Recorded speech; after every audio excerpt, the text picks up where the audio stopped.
Reasons why Akavi has been expelled from Congress Party. 1. Openly went against the decision of the AICC in selection of Supongmaran Jamir as INC candidate. 2. Indulged in spreading canards continuously against Supongmaran Jamir and other Congress leaders. 3. Did not campaign for party candidate. His social media timeline is proof. He also declared that he will not vote for INC candidate. 4. Openly declared that INC candidate will even forfeit his security deposit. 5. Opened self-styled Congress WhatsApp groups and used unparliamentary language in all his tirades. 6. Despite being served show cause notice to come clean, he rather went step further in justifying his negative actions. Expelling workers like me and the two before the 1st of June. AICC should ask Supongmaran the motive behind it of why did he allow this crisis to happen under his watch. Was there any conspiracy to degrade Congress in Northeast from Nagaland? Now all medias have posted and shared about my expulsion. If he was responsible he could have expelled me after June 1st. But he allowed this to happen while he is aware that around 57 constituencies in 8 states will be having last 7 phase of Lok Sabha elections.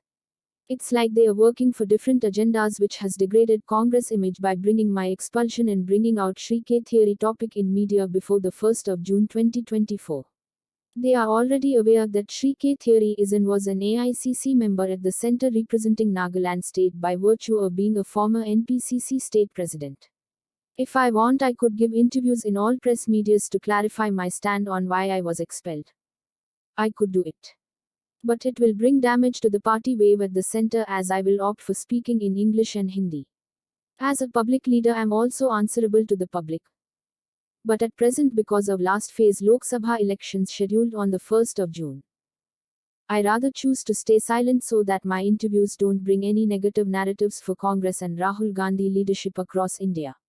Exposing these few individuals of all their mismanagements of the party since they have expelled me is not a big deal. I rather for now not give any interviews for time being taking note of the last phase of Lok Sabha election which will be scheduled on the 1st of June. We all care for Rahul Gandhi so these people are just doing random foolish work exposing their stupidity in front of entire public and party workers. GK Jamomi Vice President NPCC wants to become party president. Followed by Cridio Working President and Chairman Disciplinary Action Committee who is also dreaming for it. And both of them are the main coordinators for entire Lok Sabha election campaign coordinator for the candidate. So both of them are and have been using Supongmaran by taking advantage of Supong weakness. He is too humble and clever and he cannot command the flock where he cannot handle the pressure even from district or party workers who are directly or indirectly using him. So for that he is becoming a scapegoat where he is not able to exercise his God-given wisdom.